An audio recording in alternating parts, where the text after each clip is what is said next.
네, 여긴 또 어떤 나라일까요? 계속 국가의 침입에 대한 고려의 대응, 나라에 대한 이야기인데요. 송문주 장군 모를 수 있습니다. 침입을 격퇴한 장소인데 사신 저고여의 피사를 빌미로, 저고여가 누구냐면은 몽골의 사신 되겠습니다. 우리나라에 와서 온갖 갑질하고 곡물 뜯어가던 사신이었는데, 이 저고여가 몽골로 돌아가는 길에 피사를 당하죠. 실제로 우리나라가 죽였는지 아니면은 뭐 다른 사람들에게 의해 피살이 됐는지 모르겠지만 아무튼 이걸 핑계로 해서 우리나라에 쳐들어오게 됩니다. 그러면서 무려 6차에 걸친 침입을 단행해서 우리 고려의 온 국토를 쑥대밭으로 만들었는데요. 바로 몽골에 대한 이야기가 되겠습니다. 나중에는 원나라로 이름을 바꾸죠. 자, 이때 이 국가의 침입에 대한 고려의 대응은 무엇일까요? 화통도감을 두어 화포를 제작했다. 화포 제작, 최무선인데 최무선이 제작한 화포는 왜구를 무찌르기 위한 것이었습니다. 진관체제를 실시해 국방을 강화했다. 진관체제 조선시대 제7대 세조에 대한 이야기입니다. 세조 때 만든 것이 진관체제예요. 별무반을 편성하고 동북 구성을 축조했다. 고려 중기 때 윤관에 대한 이야기가 되겠죠. 이거는 여진족을 상대하던 이야기입니다. 삼수병으로 훈련된 훈련 도감을 설치했다. 조선이 임진왜란과 병자호란을 겪으면서 기존의 5위를 5군형으로 군대를 개편하는데요. 이 5군형 중에 제일 먼저 생긴 것이 훈련도감입니다. 훈련도감이 생긴 것은 임진왜란 직후가 되겠습니다. 몽골의 침입에 대해서 여러 가지 군사적인 작전이나 또 전투도 필요하겠지만 또 한편으로는 종교의 힘을 의지하려는 경향도 있었습니다. 8만 대장경을 이때 간행하게 되죠. 정답 5번 되겠습니다. 밑줄근 왕 누구일까요? 왕이 지정 연호의 사용을 중지하고 교서를 내려 말하기를 이렇게 나오는데요. 기철 등이 군주의 위세를 빙자해 나라를 법도를 뒤흔들었다. 기철을 굉장히 싫어하는 것 같은데 기철 나오면은 여러분들 아시죠? 예전에 드라마로도 나왔습니다만 드라마 기황후 있었죠. 이 기황후의 오빠가 되겠습니다. 기황후는 고려 말에 이 당시에 우리가 아무 힘이 없을 때 이런 공녀를 바치고 했어야 되는데 공녀로 끌려간 여자였습니다. 근데 그 몽골 원나라 황실의 눈에 들어서 나중에 황후까지 되는 인물이었죠. 굉장히 입지전적인 인물인데 여동생의 힘만 믿고 오빠였던 기철이 왕도 무시하고 제멋대로 까불다가 결국 공민왕에게 죽고 맙니다. 자, 이 왕은 바로 공민왕 되겠습니다.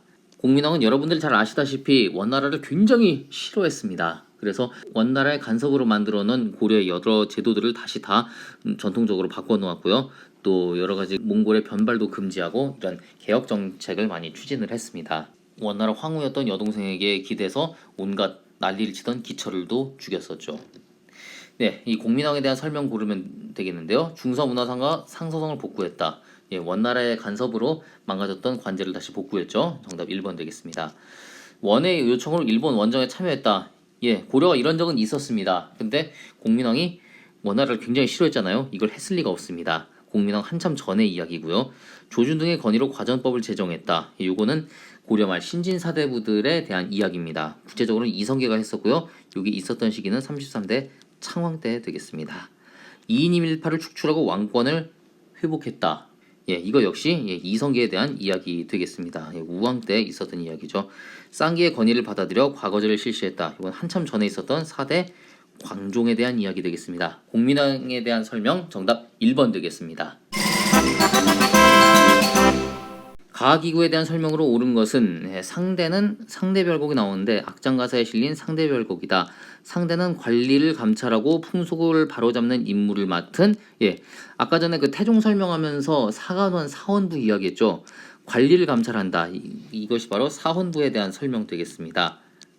그리고 힌트가 하나 더 나오는데요. 여기에 대사원, 사헌부의 대표가 대사원인데요. 이 대사원은 여기만 권근이 이랬었다. 이렇게 묘사를 했다고 나와 있는데 사헌부에 대한 설명 고르시면 되겠습니다. 1번 은대라고도 불렀다. 은대가 어떤 관청의 별명 같은 것인데 고려시대 때는 학사원이라고 하는 기관이 있었어요. 이걸 은대라 불렀다고 하고 조선시대 때 여러분 잘 아시죠? 승정원이 있었습니다. 왕의 비서기관이었던 승정원을 은대라고도 불렀다고 합니다. 집현전에 학문 연구 기능을 계승했다. 세조가 아버지 세종대왕이 세웠던 집현전을 다 때려 부쉈습니다. 왜?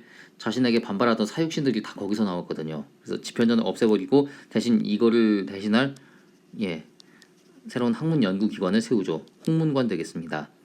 서울 출신 학자들이 검서관에 등용됐다. 이건 조선 후기 정조 때 규장각 되겠습니다. 임진왜란을 거치면서 국정 최고기구로 성장했다. 예, 이건 비변사에 대한 이야기 되겠죠. 이거 아주 비정상적인 그런 정치 제도가 되겠는데, 임시적이었던 기관이 어느새 나라의 모든 것을 관장하는 기관이 되어버렸습니다. 오프미아의 관리 임명 과정에서 서경권을 행사했다. 서경권 일종의 견제 권한이 될 텐데요. 예, 이것이 바로 사원부에 대한 이야기 되겠습니다. 정답 5번입니다. 밑줄근 이 사건에 대한 설명으로 옳은 것은 정암 선생, 정암하면 바로 안 나올 수도 있겠지만 밑에 나오네요. 소격서 폐지, 현량과 실시, 정암 조광조 되겠습니다. 인터넷 검색창에다가 정암만 치면 바로 연관 검색으로 조광조 뜹니다. 볼까요? 자, 이 사건, 근데 이 사건으로 능주에 유배됐고 얼마 되지 않아서 죽었습니다. 이 사건, 자 바로 그냥 정답부터 알려드릴게요. 요 기묘사화에 대한 이야기죠. 조광조가 이것 때문에 죽었죠. 자, 보겠습니다. 사화에 대한 이야기인데요. 1번 김종직의 조의제문이 빌미가 됐다. 요거 연산군 때 무호사화입니다. 예, 2번 서인이 정권을 장악하는 계기가 됐다. 서인이 정권을 장악하는 계기 뭐 여러 가지 있을 수 있는데요. 여러 사건이 있는데 가장 앞에 대표적인 거 이야기라면은 인조반정 들 수 있겠습니다. 인조반정으로 그 당시에 권력을 잡고 있었던 북인들이 전부 물러나고 서인이 정권을 장악하게 되죠. 유니밀파가 제거되는 결과를 가져왔다. 요거 을사사화 되겠습니다. 상황의 보기를 목적으로 성산문 등이 일으켰다. 요 앞에서 홍문관 설명하면서 이야기했는데 사육신 사건 되겠습니다. 세조 때 이야기고요. 그러니까 요거 굳이 제가 왕으로 설명을 드리면요, 조금 이따 다시 써드릴게요. 위훈 삭제에 대한 훈구 세력의 반발이 원인이었다. 그렇죠. 이 훈구 세력들을 자꾸 누르고 하다 보니까 너무나 나중에 화가 나서 조광조를 제거하자 일어났는데 이것이 바로 기묘사화 되겠습니다. 정답 5번 되겠고요. 이거 시대를 배경으로 좀 설명을 드리자면은 조의제문이 빌미가 됐다. 10대 연산군 때 이야기입니다. 서인이 정권을 장악하는 계기, 아까 전에 설명했었죠. 인조반정, 15대 광해군에서 16대 인조로 넘어가는 시기였습니다. 유니밀파가 제거되는 결과 을사사화 13대 명종 때고요. 상황의 보기를 목적으로 성산문 등을 일으켰다. 7대 세조 때 되겠습니다. 오늘 세조 보기에 많이 나오네요. 훈구 세력의 반발이 원인이었다. 이게 11대 중종 때 이야기 되겠습니다. 그리고 이때 인물이 조광조죠. 자, 정답 5번입니다. 이 왕의 재위 시기에 있었던 사실로 옳은 것은 역시 나라 또는 이 고려 조선 시대로 가면은 왕에 대한 문제가 많이 나옵니다. 그래서 우리 왕조 중심 꿀국사를 많이 보시면은 역사를 공부하는데 큰 도움이 되실 거라고 생각합니다. 많이 봐주세요. 동국 여지 승람에 대해 조사한 내용 알려줄래? 이 왕 때 완성한 지리지야. 그러면서 지리지라고 하면은 뭐 지도 포함해서 여러 가지 우리 지역에 있는 뭐 특산물이 뭐고 어디로 가는 길이 어떻고 이쪽은 뭐 사람들 민심이 어떻고 환경이 어떻고 이런 거 나오는 거죠. 지리지가 되겠습니다. 여러 지리 환경에 대한 내용을 담은 건데요. 이게 조선시대 제4대 세종대왕 때 이야기 되겠습니다. 이후에 또 요것을 증부해서 신증 동국 여지승남으로도 편찬했다고 하는데요. 역사 시간에도 많이 배우지만은 학교 다닐 때 지리 시간에도 많이 언급하던 책이었습니다. 자, 우리는 문제로 돌아가서요. 이 왕의 재위 시기 세종 때 이야기를 찾으면 되겠죠. 동의보감 저기 한참 뒤에 선조 때가 아니라 광해군 때였습니다. 허준이 만들었죠. 동국 문헌비고가 편찬됐다. 동국 문헌비고 조선 후기였던 영조 때 만들어진 책입니다. 또 나중에 또 고종 때 또 정비했다고 하는데요. 음악 이론 등을 집대성한 악학 괴범이 가능됐다. 당시로는 흔치 않았던 음악책이 되겠죠. 세계지도인 혼일강리 역대 국도지도가 만들어졌다. 우리나라가 굉장히 크게 나와 있고 더 저 멀리 뭐 인도나 아프리카까지 나와 있는 당시의 세계지도였는데요. 제3대 태종 때 업적입니다. 한양을 기준으로 한 역법서인 칠정산 4편이 제작됐다. 요것이 바로 세종 때 이야기가 되겠죠. 죄송합니다. 제가 3번을 제가 지금 세종이라고 잘못 설명했는데 세종이 아니라 요거 성종 때 쓴 것이 되겠습니다. 9대 성종 때 편찬된 책입니다. 정답 5번 되겠습니다.